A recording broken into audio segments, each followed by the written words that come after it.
anh mình ngủ trời ra ấy rồi luôn á. Đó. Trời. Lắc như vậy. Cái ghê quá vậy. Lắc cái ghê vậy. Chiếc trong chiếc xuồng mới chạy qua.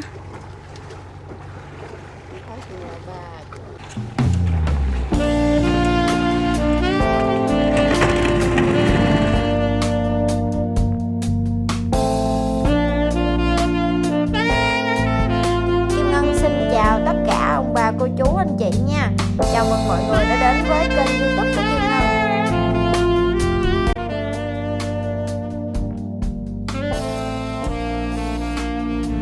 Ngân đang không có trên cái tuyến sông Cổ Chiên. Ngân nãy giờ Ngân ra đây thì nước ngược chảy băng băng luôn cả nhà ơi. Nước ròng thì ở đây mình đi cái đường này là nước ngược á. Mình nếu mà mình đi mình canh con nước lớn á, mình đi thì mình đi tới cái đoạn đường này sẽ đi ngược. Tại vì hôm nay Ngân đi tranh tài á, Ngân đi vào trong dầm lách á, thì Ngân đi nước vừa lớn Ngân đã đi rồi, cho nên qua bên đây đã ngược. Bình thường thì Ngân đi Ngân chờ tới cuối con nước nó chuẩn bị ròng thì Ngân mới bò vào, thì qua bên đây là nước ròng là nó vừa là đi nước xuôi luôn. Còn bây giờ nước lớn đi nước lớn là qua đây là ngược. Chạy nãy giờ cái máy nó kêu dầu.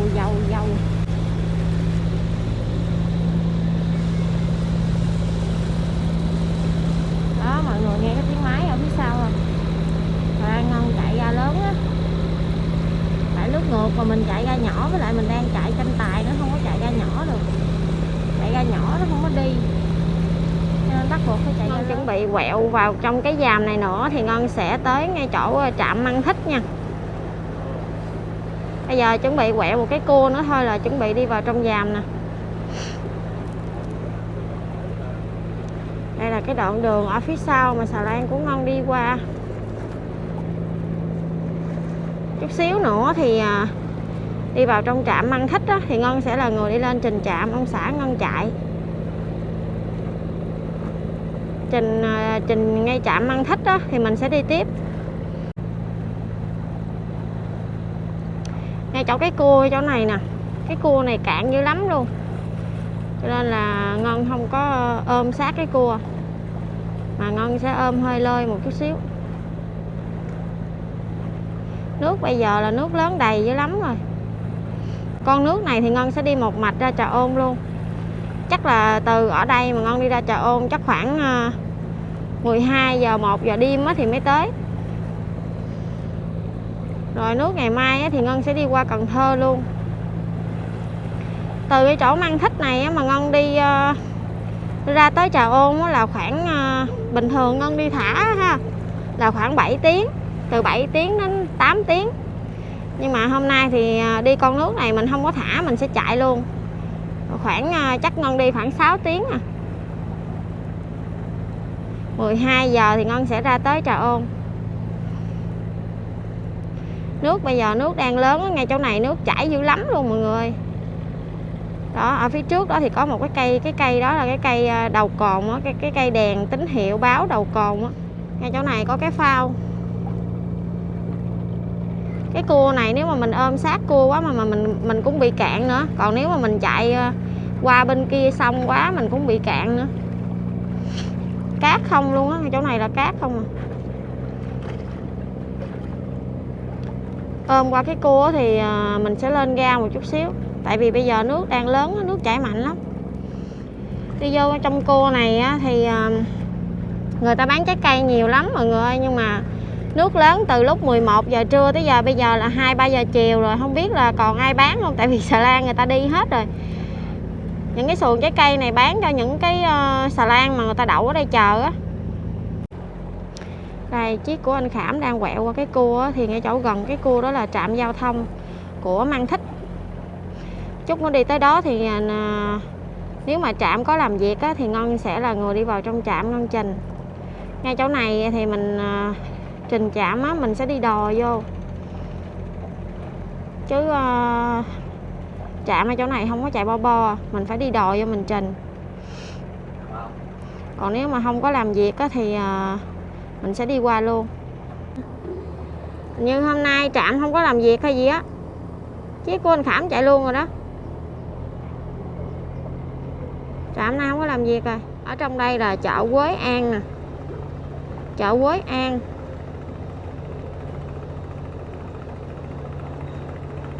Chợ này thì cũng lớn lắm á.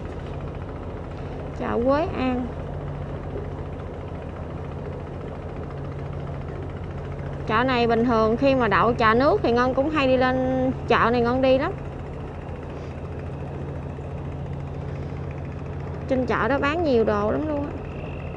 Hôm nay trạm giao thông đường thủy ở Mang Thích này không có làm việc rồi. Trạm có làm việc á thì mình sẽ đi bỏ lãi vô đó, mình trình giấy tờ thủ tục của Xà Lan cho trạm.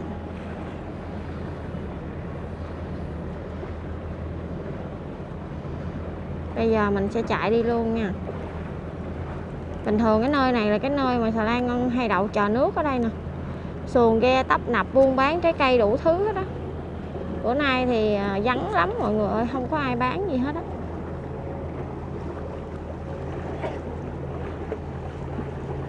Đây mọi người ơi, chị Kiều ghé rồi nè.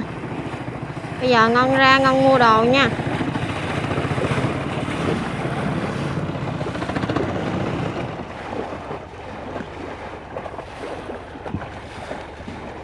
Ông xã Ngân buộc cọng dây à.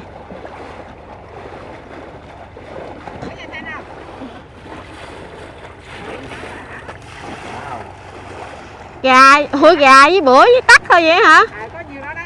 3 con hả? Có 3 con luôn đi, có 4 kg rưỡi họ đẻ ngon ghê luôn. Dạ. Thấy không? Nè. Dạ ngon không à? Này là con gọi là có 3 đẻ gì nhất. Cái bưởi không? Ngọt ngay à? Lấy cho em nửa ký tắc đi. Tắc luôn. Ôi tắc này làm tắc muối, tắc này nhiêu ký chị Kiều? 15.000 2 kg. Lấy 2 kg luôn đi. Rồi 15.000 2 kg rồi, lấy 2 kg đi em làm tắc muối luôn đi. Tắc này chín ngon nè. Một nhỏ. Nó nay đi đường này thường không?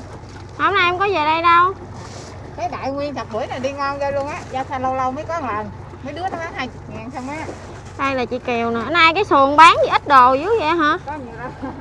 Em chờ em qua đây em kiếm mua chuối rồi em ăn mà không có chuối không. Giao không à. Vậy hả? Đi Xà Lan đi tới là giao không à? Với biết sao tại lúc chạy tàu nghỉ nhiều lắm. Vậy hả? Cái đại bưởi nó đi rẻ ghê luôn, thiệt cái đó chị bán không biết rẻ luôn.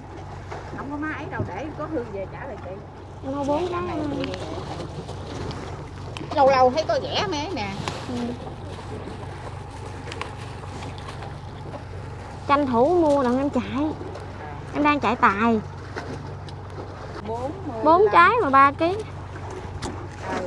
Là 3 để coi 45 phải không? 45 rồi lấy 2 trái này đi rồi đưa 60.000 thôi. Thôi quên thôi, quên thôi mua. Em quên mẹ đó trời lường rồi mà chị quên đó. Tí mà điện dặn rồi nha. 2 kg. Giờ chạy lên kịp không ta? Thôi đi để Hoàng thôi mua để mất công. Tại hồi Xà Lan em chạy mà em đâu có thả đâu. Quên nãy chị quên đi. 15, 60, 75, 75 với 495, 95, 75, 100, 500, 570 ngàn. Kỹ chưa? Này 500 còn 70 ngàn. Không quên mình rủ trời ra ấy rồi luôn á. Đó. Trời. Lắc chứ vậy? Cái ghê quá vậy? Để ngồi chim cái đi. Lắc thấy ghê vậy? Chiếc trong chiếc xuồng mới chạy qua. Cái xuồng hôm nay bán bưởi với bán gà bán vịt không mà em thấy con vịt xiêm lại muốn mua mà có con cái giờ không có chỗ rộng đó. Có xiêm máy ngon kìa. Không có chỗ rộng. Có cái dây cột. Thôi nó ỉa tùm lum em gớm lắm. 1 chục. 2 chục. 3 chục. Rồi. Cảm ơn nha. Mình rượu đã rồi bỏ nhà luôn. 2 cam. Nên hết biết à.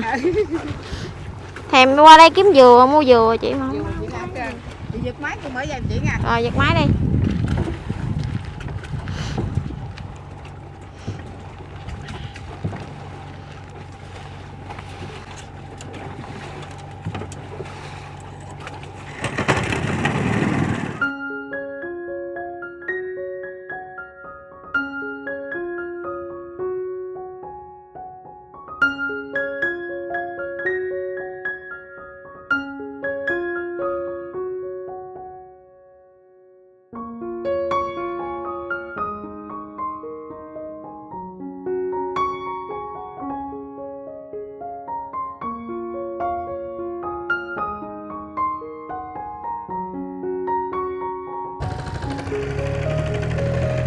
mua xong rồi đó cả nhà ơi. Mua mấy trái bưởi nè, 3 con gà với tắc à. Nay chị Kiều không có bán đồ nhiều, bán ít xịu à.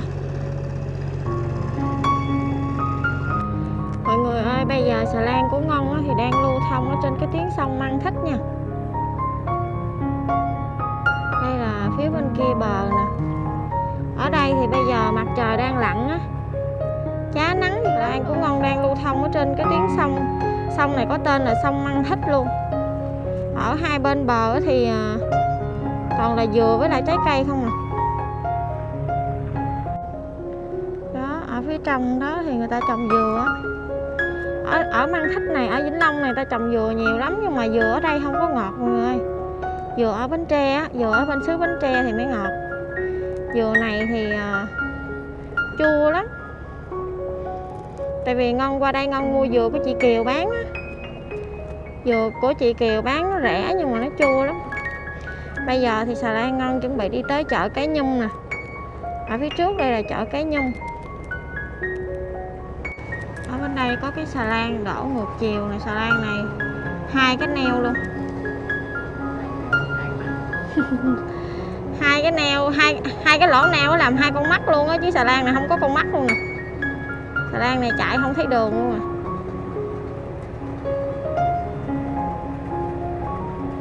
Xà lan này của Hà Nội.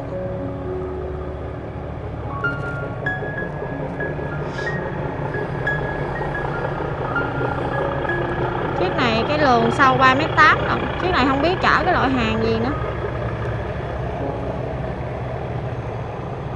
Ngay chỗ này là chợ Cái Nhung nha.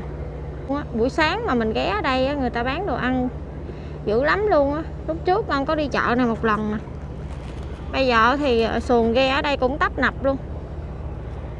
Những chiếc ghe này người ta chở dừa, ở phía sau này có chiếc ghe chở dừa nè. Buổi sáng á, người ta bán từ ở ngoài lộ mà bán dài ở tới ở trong luôn á. Bán rau cải rất là nhiều. Còn ở đây là bờ kè. Phía bên này thì có cái bến phà nữa. Cái đoạn đường sông Măng Thích này thì mình đi từ đây mà ra tới Trà Ôn á, đò dữ lắm luôn. Tại vì ở đây không có cầu. À có cầu nhưng mà cây cầu xa lắm. Cho nên đi ở đây, đi đoạn đường ở đây mình đi một đoạn là sẽ có một bến phà, một đoạn rồi sẽ có một bến phà. Phà nhiều dữ lắm luôn. Ở đây có bến phà này cũng lớn lắm nè. Càng đi cái đoạn đường sâu vô trong kia thì phà càng nhiều. Những cái chiếc phà nhỏ nhỏ cũng có nữa. Cái chiếc phà này to này, chiếc phà này chứa được cái xe du lịch luôn á.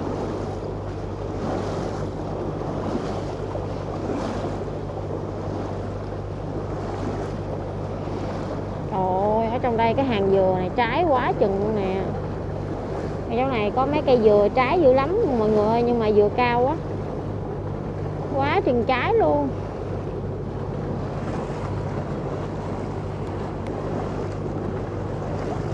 Dừa bây giờ là mắc vô cùng mắc luôn á. Rồi sáng Ngân mua ở Mỹ Tho là 100.000 một chục á. Nhà máy xay lúa nè. Đây là cái nhà máy xay lúa nhưng mà không có thấy chiếc ghe nào hết trơn.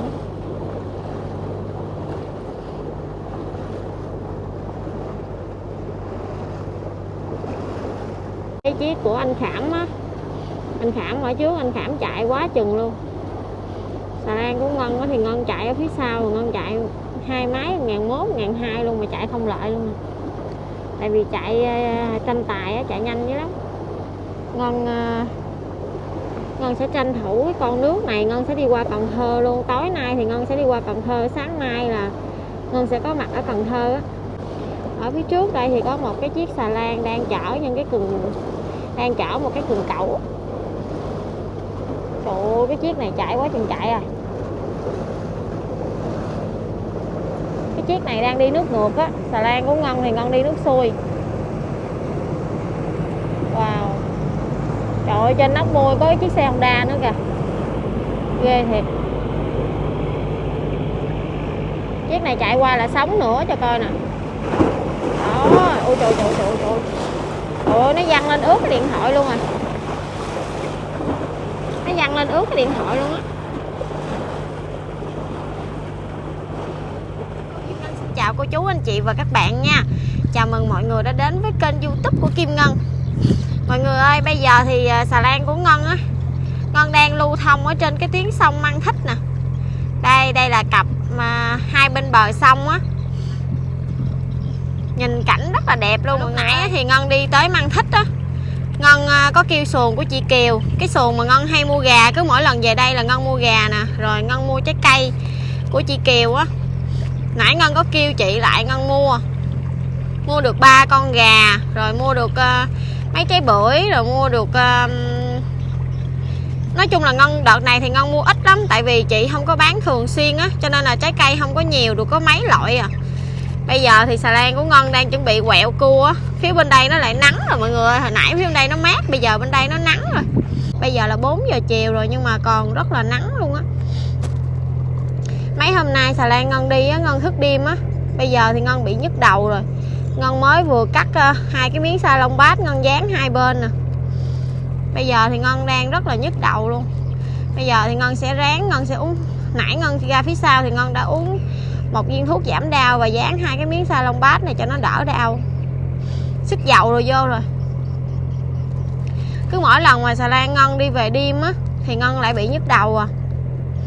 Thức đêm không có ngủ đủ giấc là bị nhức á. Nhưng mà không có sao, Ngân sức dầu với lại uống thuốc vô, rồi Ngân dán cái này lại chút xíu nó đỡ rồi.